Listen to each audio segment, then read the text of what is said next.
Dumating na po ba sa pagkakataon ng ating mga buhay na parabang hindi natin nakikita natin na hindi umuusad? Amen po ba? Naranasan nyo na po ba yon? Na yung takbo ng buhay mo, tila ba parang paikot-ikot lang? Dumadaan yung araw, lumilipas.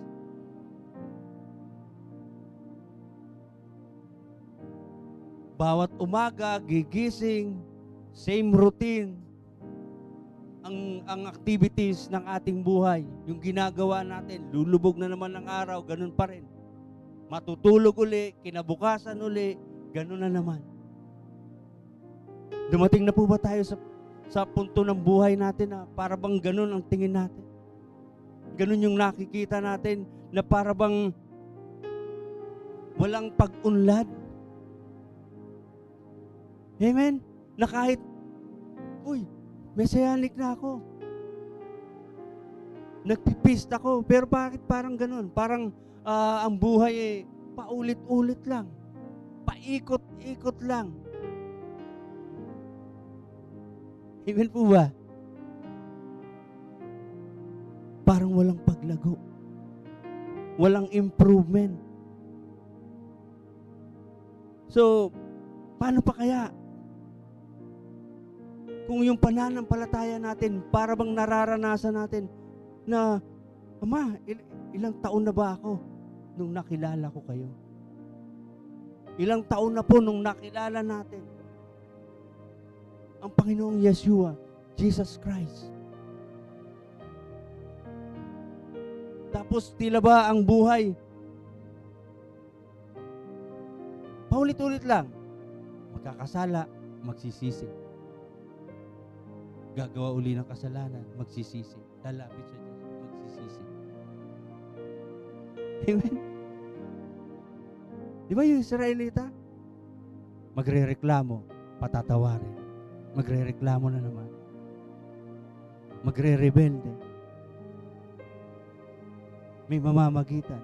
Ganun uli. Ikot-ikot lang. So, yan po yung ating tatalakayin ngayon.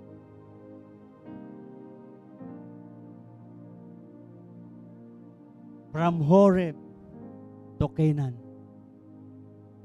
Di ba po, yun yung Torah portion natin ngayon? Yun yung Torah kanina na binasa kanina. So dito po tayo magdodwell. Deuteronomy 1:6 hanggang 7. Nung naroon tayo sa Horeb, sinabi sa atin ng Panginoon na ating Diyos, matagal na kayong naninirahan sa bundok na ito. Kaya ipagpatuloy na ninyo ang inyong paglalakbay. Pumunta kayo sa kaburulan ng mga Amoreo at sa mga lugar na sa palibot nito, sa kapatagan ng Hordan, sa kabundukan, sa kaburulan at sa kanluran, sa Negev at sa lugar sa tabing dagat. Pumunta kayo sa lupain ng Kanaan at sa Lebanon hanggang sa malaking ilog ng Euphrates. So nakita natin, kung bababa natin yung verse 1 kanina, si Moses ang nagsasalita. At tayo ay nasa aklat ng Deuteronomy. Ibig sabihin, nasa ikalamang aklat, nasa kahuling aklat tayo ng Torah. Pero alam natin na yung buong aklat na yan ay Torah.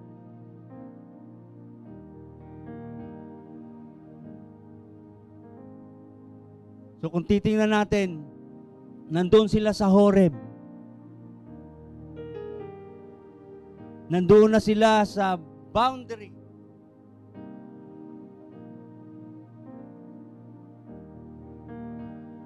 Horeb, Sinai. Tinatawag din itong bundok ng Diyos.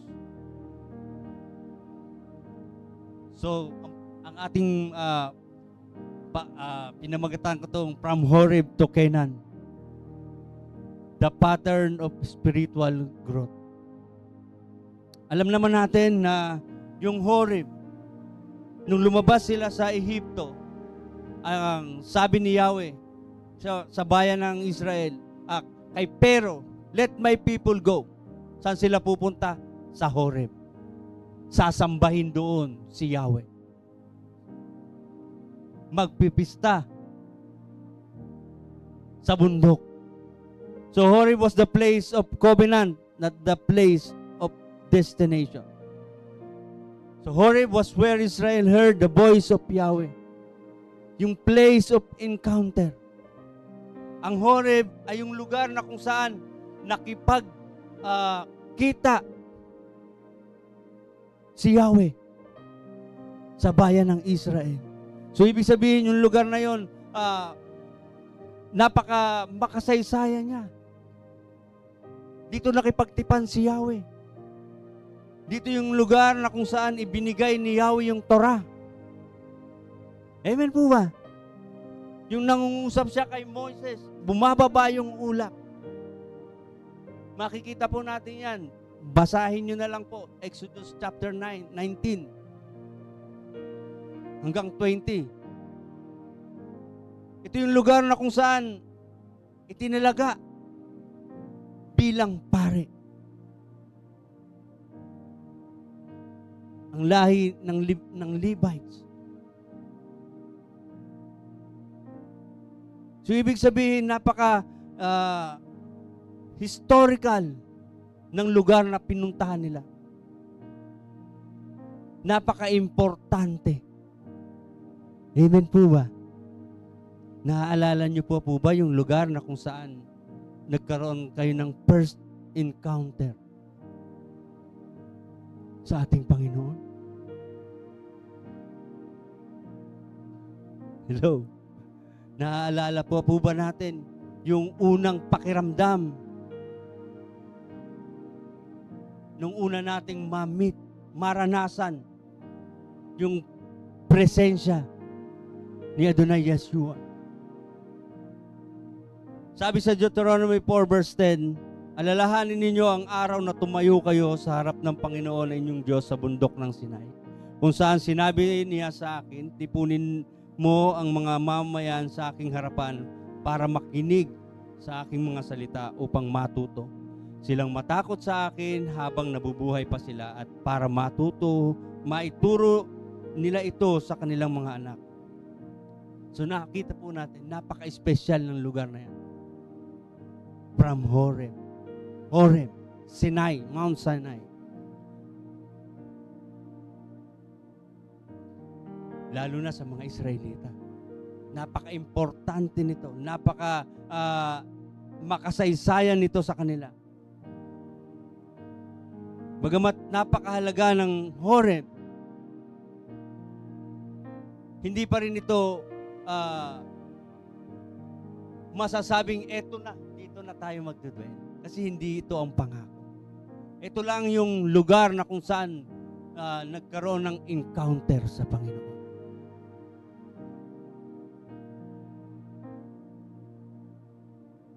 Kaya nga kung titingnan natin, ang sabi kanina sa binasa po natin, may instruction si Yahweh, lisanin na ninyo. Kumbaga, okay, nandito kayo sa lugar na to kung saan tayo nag-meet. Ngayon, time na para lisanin. Amen po ba? Kasi ang purpose kung bakit inilabas sila sa Ehipto, hindi para manatili sa Sinai. Hindi para manatili sa Horeb. Amen po ba? Alam natin na 40 yung station na pinaghimpilan nila. At isa itong Horeb. Ibig sabihin, yung lahat ng pinagkampuhan nila yun ay lugar na kung saan hindi yun ang permanenteng paglalagakan nila. Pamamayanan. Dahil merong ipinangako si Yahweh. At yun ang Kanaan. So, leaving the mountain is living spiritual comfort. Meron palang ganon. Minsan, parang naging spiritual yung feeling ng kaalwanan. Meron palang spiritual comfort. Meron pala yung lugar. Kasi nga, ano yung Horeb? Nandoon, bumababa yung presensya ni Yahweh. Yung pakiramdam na lagi mong kasama. Nandyan lang siya.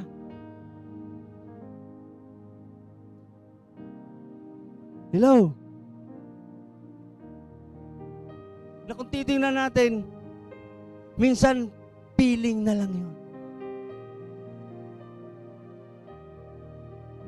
Yun lang yung nararamdaman. Ganito, marami ang nag-i-enjoy na maranasan. Marami yung nag-enjoy nung naranasan nila ang presensya ng Diyos. Nung naranasan nila na hinipo sila ng ating Panginoong Yeshua. Kaya nga, dahil naranasan, nadama, nag-i-enjoy. Bumabalik. Nagbabasa ng salita ng Panginoon. Uma-attend sa mga fellowship. Masama po ba yun? Ang problema, hanggang doon na lang. Komportable na sa ganong klaseng kalagayan. Amen po ba? Yung pakiramdam na okay na ako, uma-attend naman ako. Okay na ako. Nagpipray naman ako.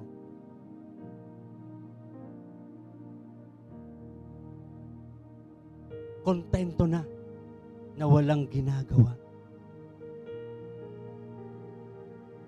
Hello? Kumbaga, sapat na nakilala ang Diyos. Ayaw ng lumago. Ayaw ng commitment. Ayaw ng responsibility.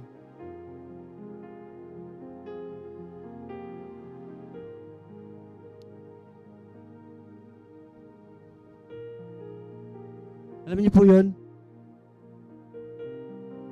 Yung hinahanap mo ang presensya ni Yahweh. Hinahanap mo yung presensya ng Diyos. Pero yung buong puso mo, nakabakante kasi meron kang pinaglalaanan. Ano yung pinaglalaanan? Inilalaan mo para sa sarili.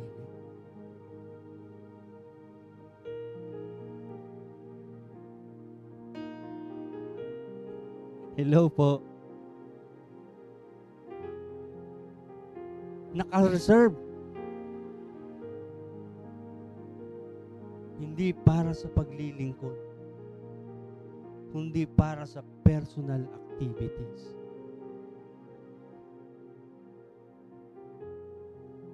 Para bang, okay, nananampalataya na ako, pero hindi ko lalakaran ang pananampalataya na ito.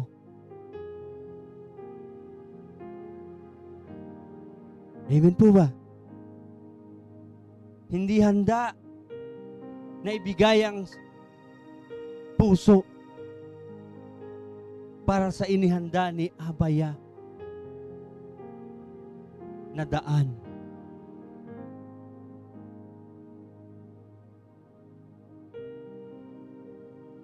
The mountain represents Yahweh's visible glory. Nakita nila yon. Naranasan nila yon.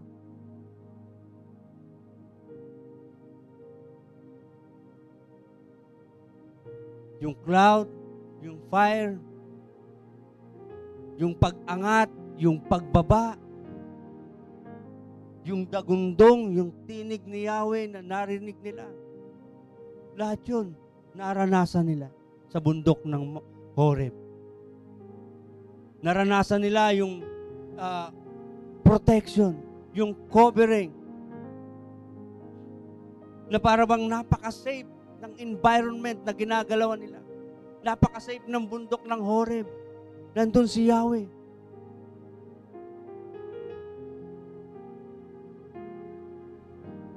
Amen po ba? Malaya, ginagawa ni Abaya yung lahat ng miracles. Nararanasan lahat ng miracles na yan. Mga extra ordinary things na hindi kayang gawin ng tao, na ipinakikita sa kanila ni Yahweh. Isipin nyo na lang po yung mana. Pagkain ng mga anghel. Pagkain nila sa ilang. Pugo. Na hindi nila kailangang paghirapang hulihin kasi nandoon na lang. Umiinom sila ng tubig mula sa bukal, sa bato. Pinagbubukal ang tubig.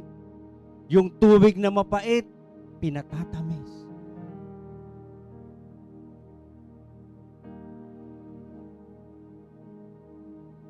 At higit sa lahat, araw-araw, or hindi man araw-araw,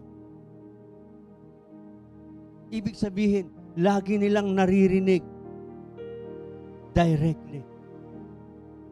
Kay Yahweh, kay Moises, ibababa sa kanila yung instruction.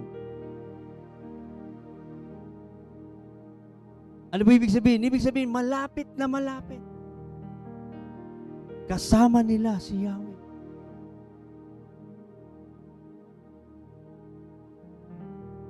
Yun yung Mount Horeb.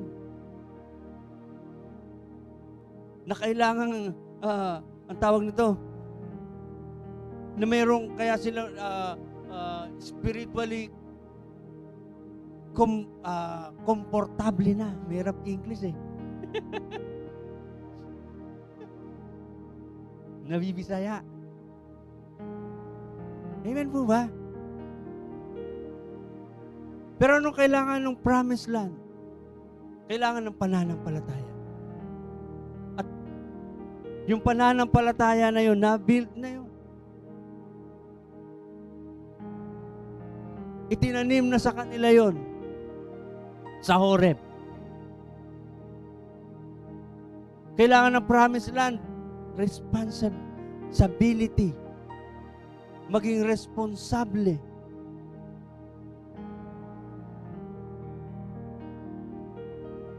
Kailangan lumakad sa pagsunod. Kasi nga, ano yun? Buhay ng nakipagtipan kay Yahweh. Ang buhay sa Kanaan ay buhay ng nakikipagtipan kay Yahweh.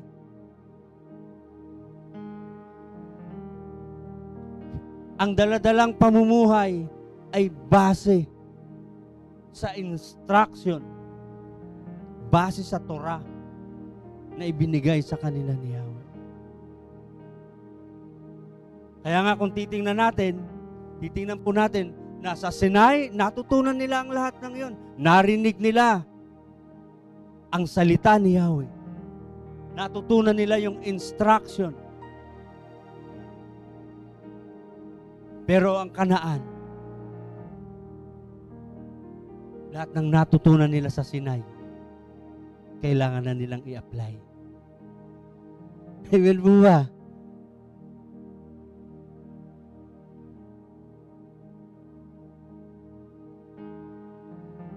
Living the mountain is moving from hearing to doing. Kaya aalis sila sa Horeb kasi yung napakinggan nila, i-a-apply na sa pamumuhay. Sa Horeb, tinanggap nila yung Torah. Sa Kanaan, kailangan yung Torang tinanggap nila nakikita. Kaya nga ano yung purpose nila? To be light to the nation. Maging ilaw. Kasi nasa kanila yung Torah. Amen po ba? Sabi nga ng Deuteronomy 6 verse 4, Shema Yisrael Adonai Eloheinu Adonai Echad. Hear Israel Adonai our God, Adonai is one. Shema. Hear and obey. Hindi lang hearing, but to hear with intention to obey. Kaya hindi lang sila nakinig sa Mount Horeb ng mga sinasabi ni Moses. Nandun yung layunin na ito, pagkatapos yung mapakinggan, hindi lang mananatiling napakinggan, kundi isinasagawa. Kaya nga po, yun lang ang naging problema. Maraming gusto lang makinig. Maraming gusto lang pakinggan ang salita ng Panginoon. Naaaliw lang. Napupost.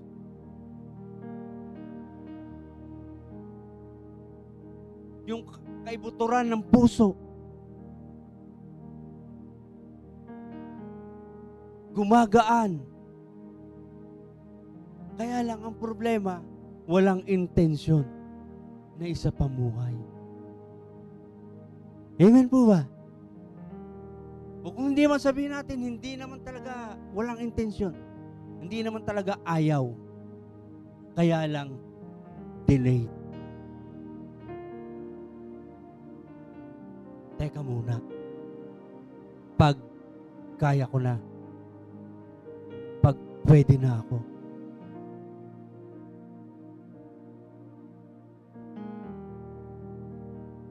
Pagka tinanggap na ako ng friends ko na ganito na ako.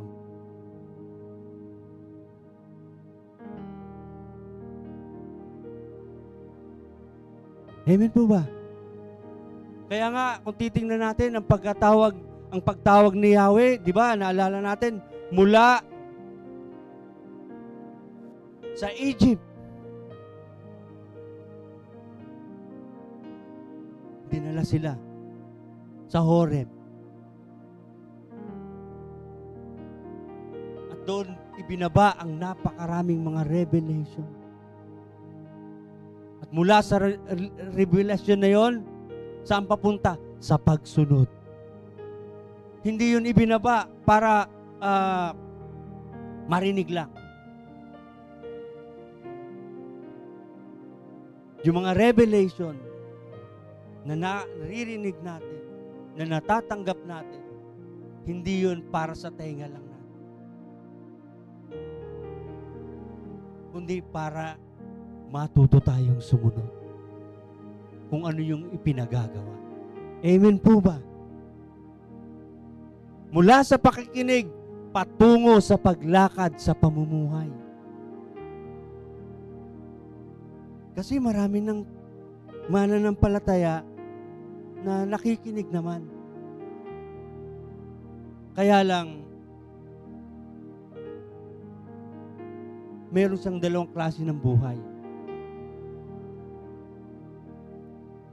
Iba pag hindi araw ng Panginoon at iba yung pag ordinaryong araw. Iba pag kasama niya ay kapatid sa pananampalataya at iba rin kapag kasama niya ay sanlibutan. Sabihin, double standard yung pamumuhay. So kaya nga mula sa pakikinig, patungo sa paglakad sa pamumuhay. Mula sa ilang, patungo sa kanyang pangako. Mula sa wilderness, mula sa Horeb, papunta sa Kanaan, sa lupang pangako.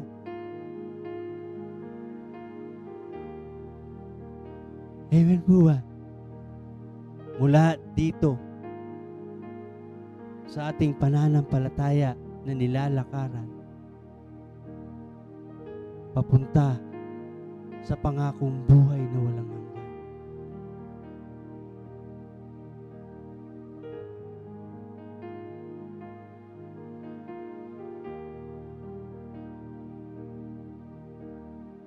The danger of staying too long. Deuteronomy 1:6, and I spoke to us in Horeb and said, you have lived long enough by this mountain. Turn, get moving, and go to the hill country at the Amori, and all the places near there in the Araba, the hill country, the Shephelah, the Negev, and by the seashore, the land of the Canaan and the Lebanon, as far as the great river, the Euphrates River. So, remaining tulong can lead spiritual complacency. Okay na yung kalagayan. Kontento na. Ayaw na umalis. Ayaw na mag-grow. Wala nang conviction. Wala nang uhaw.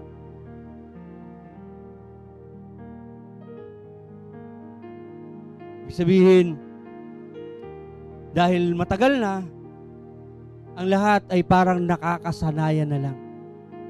Nagiging ordinary routine ng buhay.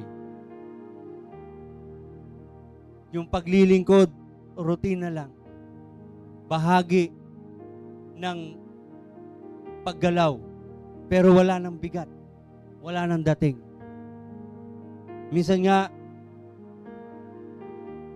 dahil kampante na, minsan kinaiinipan na.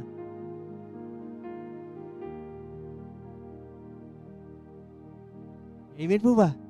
Naiinip na sa gawain. Ang mindset kasi alam ko na yan. Narinig ko na yan. Nabasa ko na yan. Alam na. Yung mindset, nananalangin naman ako. Tumatawag naman ako sa Panginoon. Hindi pa rin naman ako nakakalimot. Amen po ba? Pero yung pananampalataya, yung spiritual na buhay, stagnant na. At mahirap pag stagnant na. Alam natin, pag yung tubig stagnant, nauuwi yun sa pagkabulok. Babaho. Babahayan ng kitikiti. Dudumi. So same as, kung ang ating spirito ay hinahayaan natin na maging stagnant na, maging complacent na.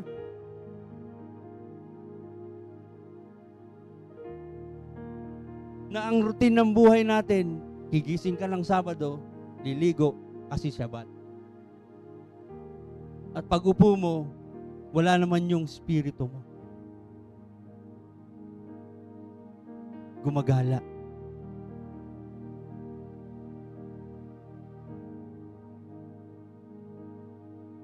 Nasa alalahanin. Amen po ba?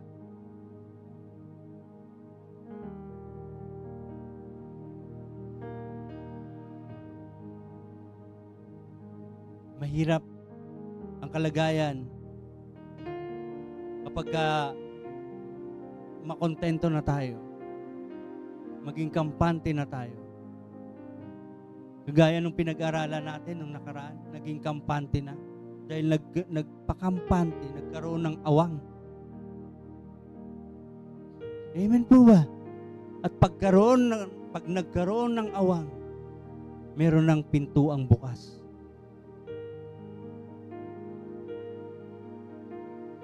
Para pasukan ng kaaway.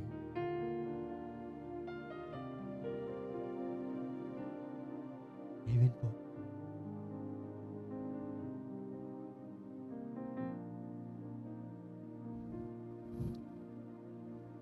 Dependence on past experience instead of present obedience. So, na-stuck na sa nakaraan. Ginawa ng lisensya yung kabutihan ni Yahweh na naranasan sa buhay. Nakaranas ng himala. Pero hanggang doon na lang. Yun na lang ang tinitingnan. Na ang mindset, hindi uli ako pababayaan ni Yahweh. Pero walang ginagawa.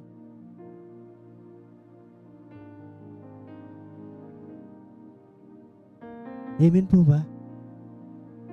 Yung grace ni Abaya, ginagawang lisensya.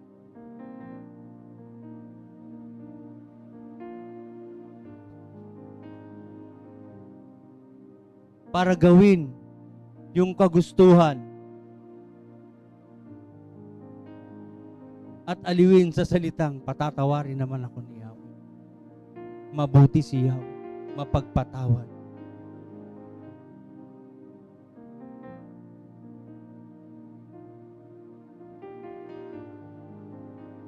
Amen po ba?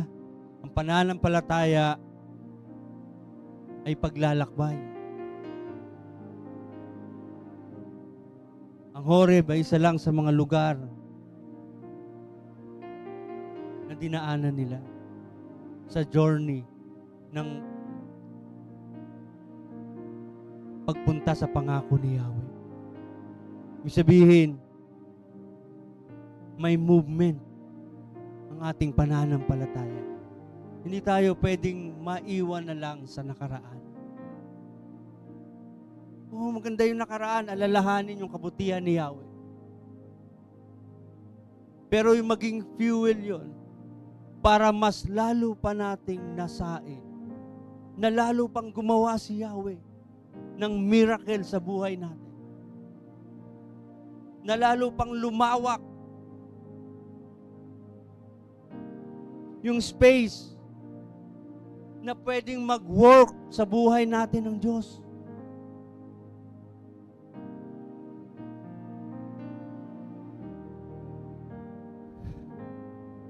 Kailangan natin gumalaw.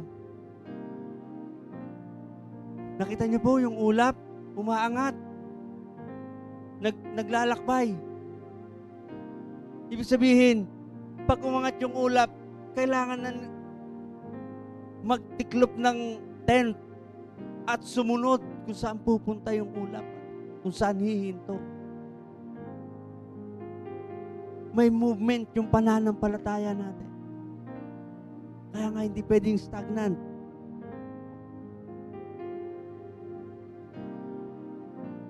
Amen po ba? Pag wala ng movement sa buhay natin, buhay spiritual, kailangan na natin i-calibrate yung ating pananampalataya. Yung sasakyan, di ba? Pagka medyo palyado na, overheat na, kailangan ng yung makina. Kailangan ng calibration. Ganon din po tayo. Para makasabay tayo sa move ng Holy Spirit. Para makasabay tayo sa kung saan hihinto.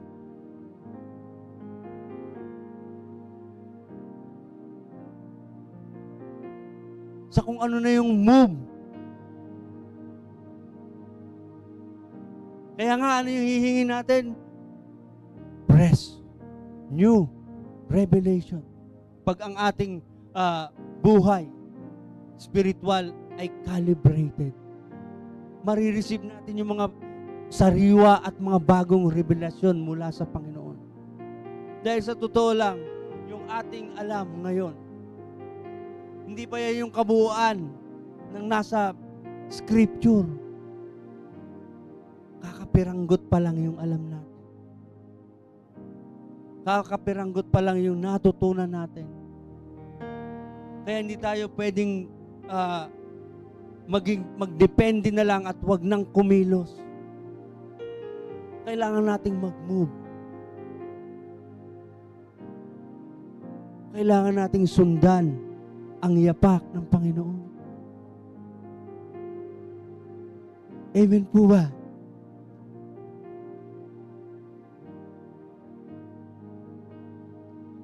Fear of change. Kaya mayroong spiritual complacency kasi takot na ng pagbabago. Tingnan niyo po. Pag mag-share ka, ang mindset ng taong sinishare mo, babaguhin ako nito. Aakayin ako nito. Takot siya. Amen po ba? Takot. Ikaw din naman eh. Ganon din naman yung nasa isip mo pag may ibang nag-share sa'yo eh. Ang gusto nito, makuha ako. Amen po ba? Pero let us be open-minded. Kung yan ay salita ng Panginoon, maging beriyan tayo. Na hindi naman natin i-embrace ka agad, kundi ano yun? Sisiyasatin muna natin. Ito ba ay naayon sa salita ng Panginoon? Base ba siya sa scripture? Sapat ba yun na narinig mo para paniwalaan?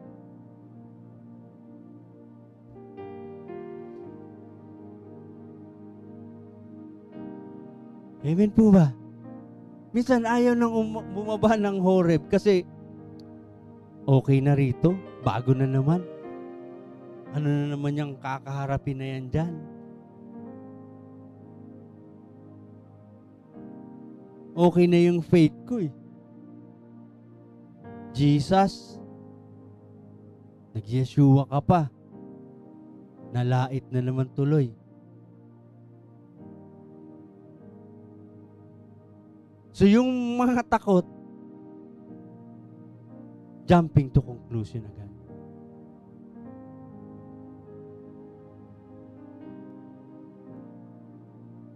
Pagtakot ng pagbabago, ang laging sasabihin pag nakaranas ng problema, may higi pa dati.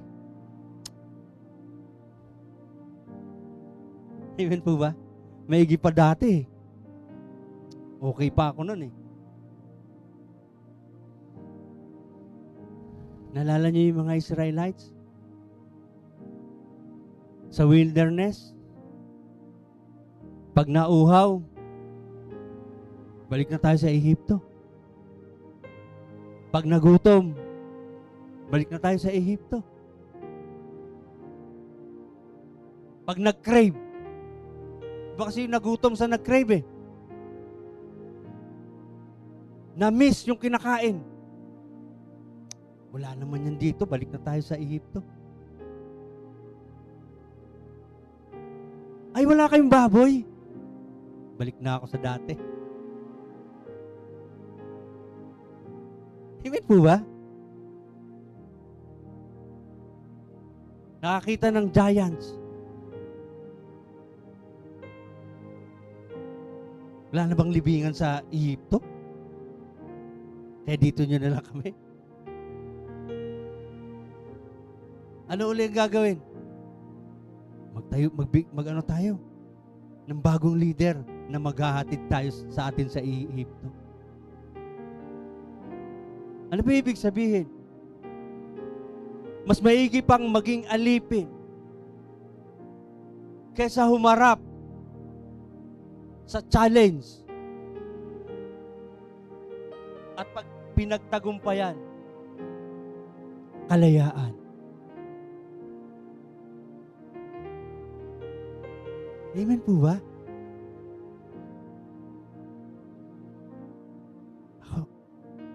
Ako, natutuwa yung puso ko pag nagpapatotoo si Tere. Kasi maraming giants na hinarap si Tere. At kagaya nung narinig natin kanina, praise siya, Aris, nandito ka. Ibig sabihin, live faith yan. Kailangan nating harapin yung takot at ipamuhay yung pananampalataya. Pag walang giants, walang susubok ng pananampalataya natin. Pag walang challenge, walang magpapatunay, nagpapakita na tama yung pagsunod natin. Tama yung desisyon natin.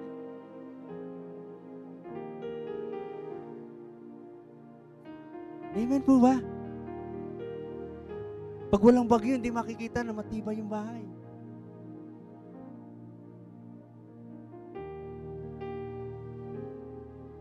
Kaya nga,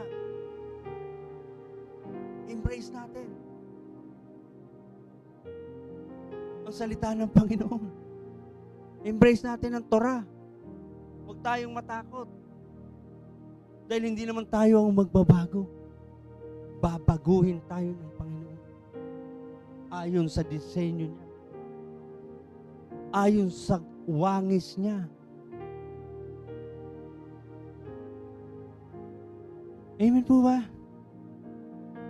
Di bali nang challenging yung buhay. Humaharap ka ng maraming digmaan. Natural yun, kasama yun sa buhay paglalakbay sa pananampalataya. Kesa nakaupo ka lang at nag-aantay na hindi mo naman alam kung anong mangyayari.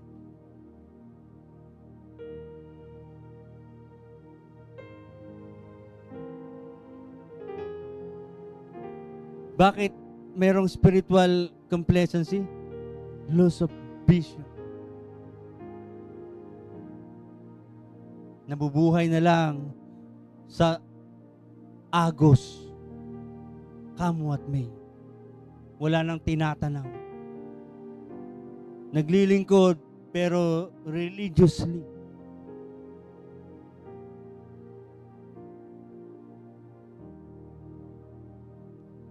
Ginagampanan na lang yung tungkulin.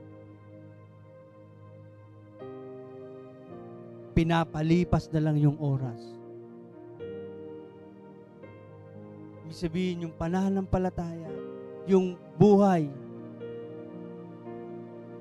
na binago ni Kristo, ni Yeshua HaMashiach, parang wala nang lalim. Wala nang vision.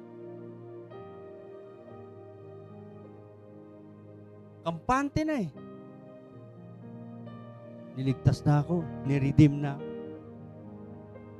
Ang Israelites, pagkatapos ng redemption sa Egypt, hindi sila pwedeng maging kampante. Hinarap nila yung training. Hinarap yung pagtuturo, pagtutuwid, pagdidisiplina ni Yahweh.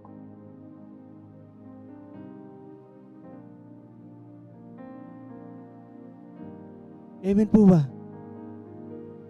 Burnout. Routine na lang, wala nang excitement. For compliance na lang ang paglilingkod sa Panginoon. Wala lang ibang kasing magagamit. Mababakante lang yung upuan na inuupuan ko. Amen po ba?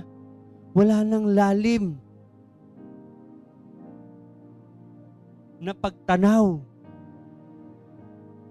sa kahihinatnan ng pagsunod sa Panginoon. Amen po ba? Next, mistaking familiarity for faithfulness. Yung akala natin dahil lagi tayong ginagawa, yung ginagawa natin, nagiging tapat na tayo sa ating pagsunod sa Panginoon. Kasi lagi-lagi nating ginagawa eh. Lagi-lagi nating inaayos yung dapat nating ayusin. Kaya lang ang problema, malapit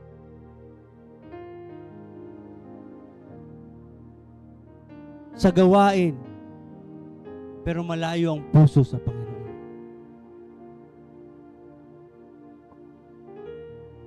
Dahil sa over-familiarity na.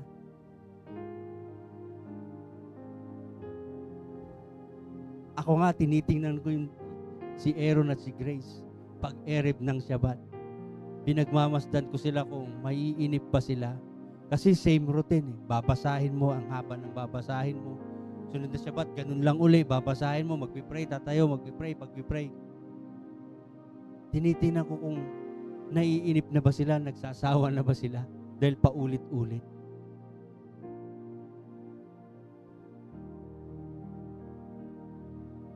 Amen po ba?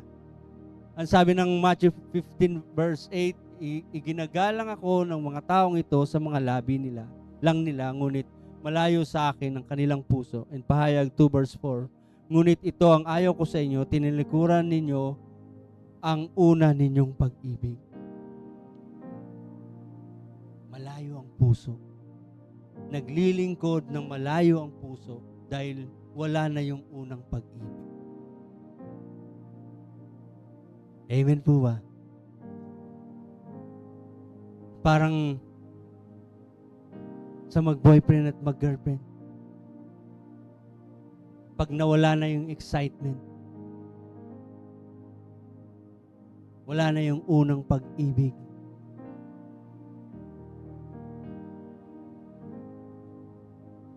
Amen po. May maraming memorize na salita ng Panginoon.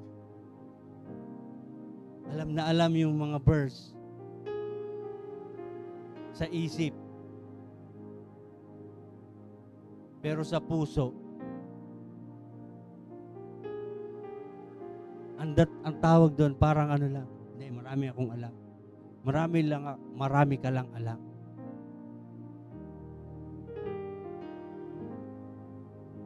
Malaki ka lang, pero di mo kayang patumbahin. Amen po ba?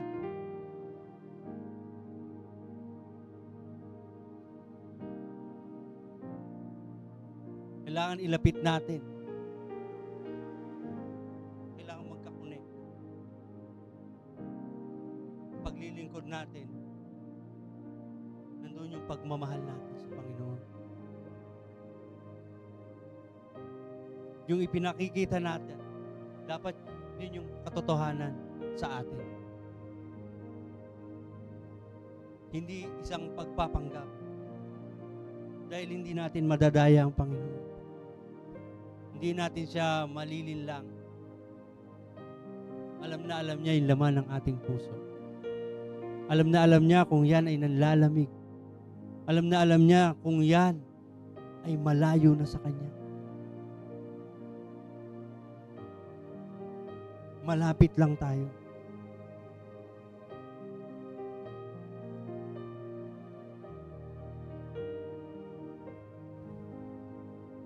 Alam niyo po yung maganda.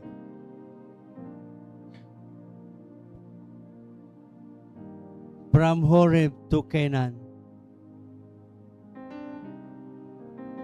Hindi gusto ni Yahweh na magpatuloy sila, paikot-ikot lang sa ilang. Pero kung titingnan natin, yung pag-ikot-ikot nila ay bunga yun ng kanilang kasalanan. Bunga po yun ng kanilang pagkakamali. Kaya nga ibig sabihin, parang okay, done na, nagampanan nyo na yung dapat nyong pagbayaran. Kailangan nyo nang mag-move. Isang bagay yun. So Yahweh ends the season of staying too long or going around.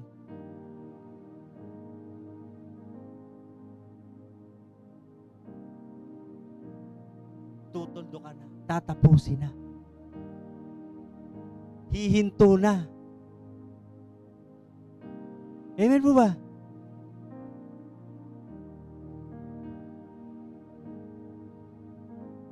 Going around without progress. I-end na ni Yahweh.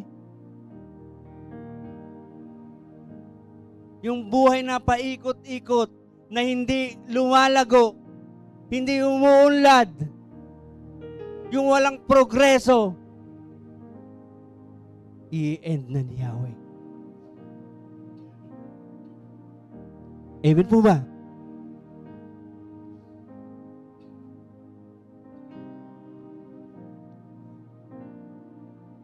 yung going around without direction, i-end na ni Yahweh.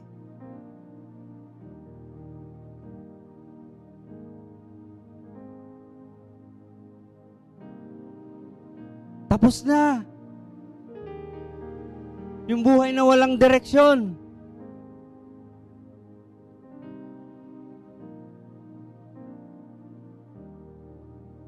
Amen po ba?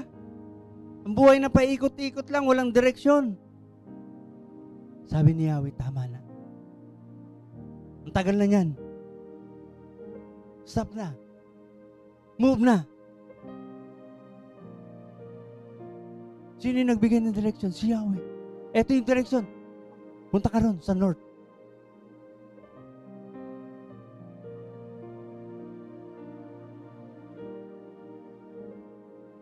May direksyon na yung buhay.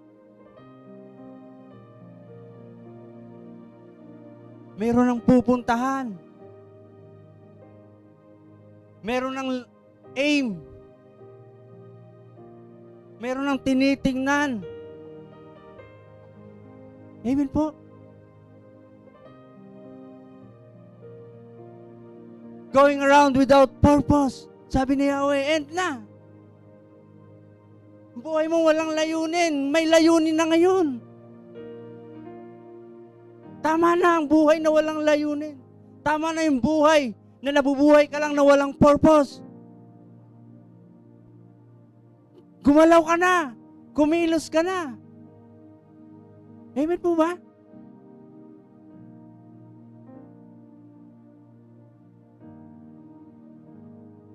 Ini-stop na ni Yahweh.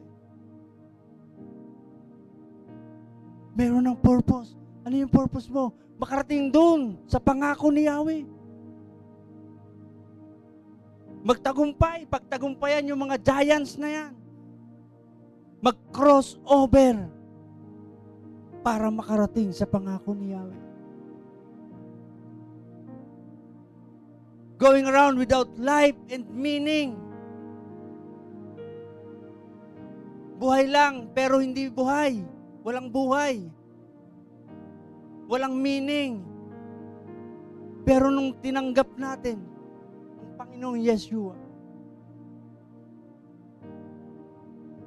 nung pinagkaloob sa atin, binuksan sa atin yung Torah, lalong nagkaroon ng meaning yung buhay natin. Kaya wag nating sasayangin. Amen po ba? Meron ng saysay. Dahil hindi papayag si Yahweh na ang hininga na mula sa Kanya ay mawawala ng saysay.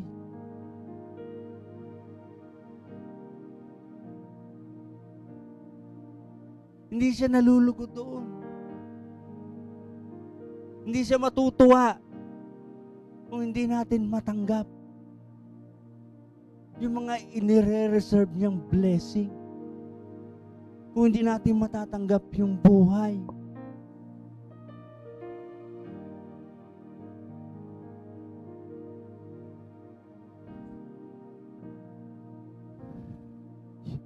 We are in a border of a new season. The command is to move.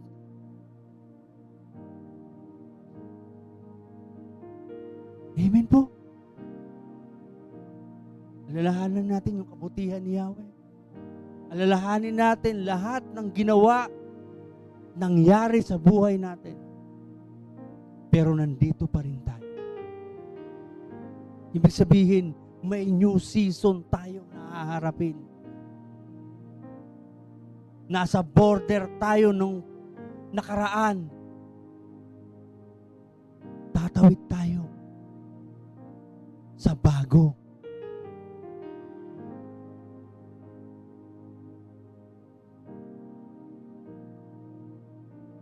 From Horeb to Canaan is a journey towards the promise of inheritance. Paglalakbay papunta sa pangako ni Yahweh. The command is to move. not to comfortable.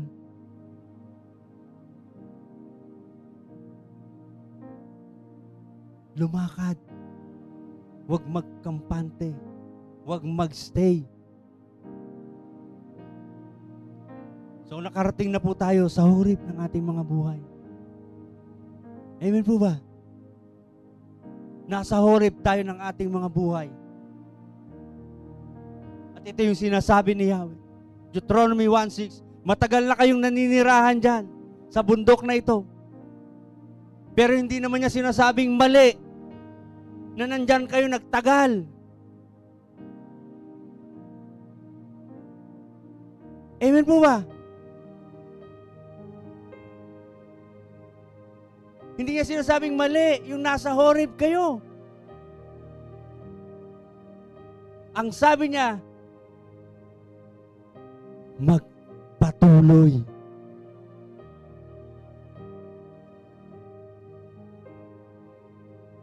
Tapusin na yun. Umakyat na sa panibagong season.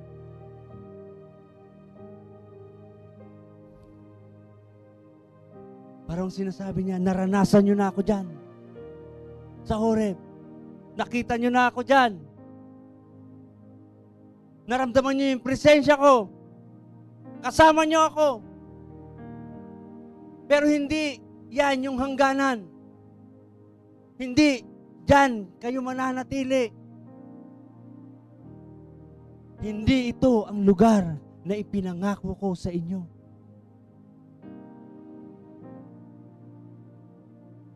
Tapos na yung season ng pag-ikot-ikot dyan. Pag-going around.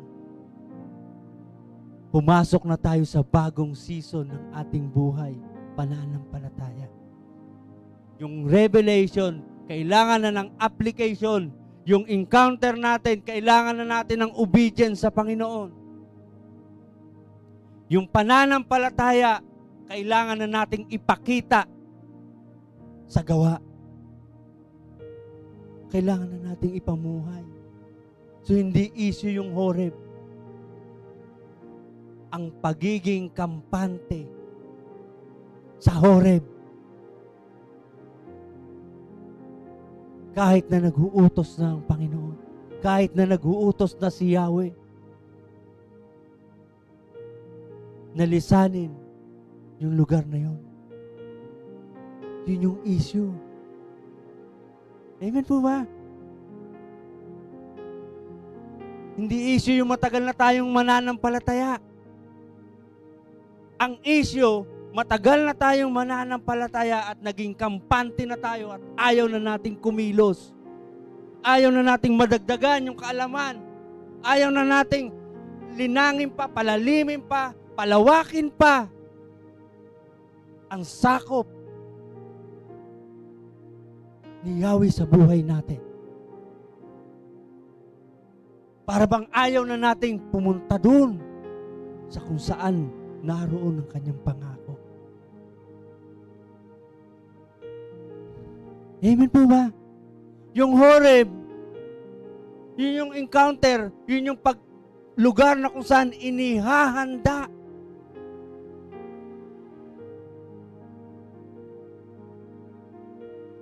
para sa panibagong season.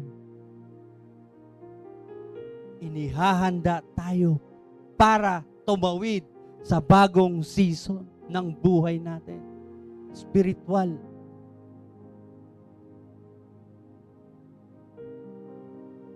Or kahit na physical, kung gusto natin. Amen po ba? Maganda yung Horeb. Kasi mountain of God yan eh. Pero hindi yun ang destinasyon natin. Amen po ba? Mahirap at kailangang pang ipaglaban ang Kanaan. Pero yun ang pangako para sa bayan ni Yahweh. Amen po ba? Shabbat shalom po sa ating lahat. Isang mapagpalang umaga po at purihin si Adonai, Yeshua, sa kanyang kabutihan sa atin.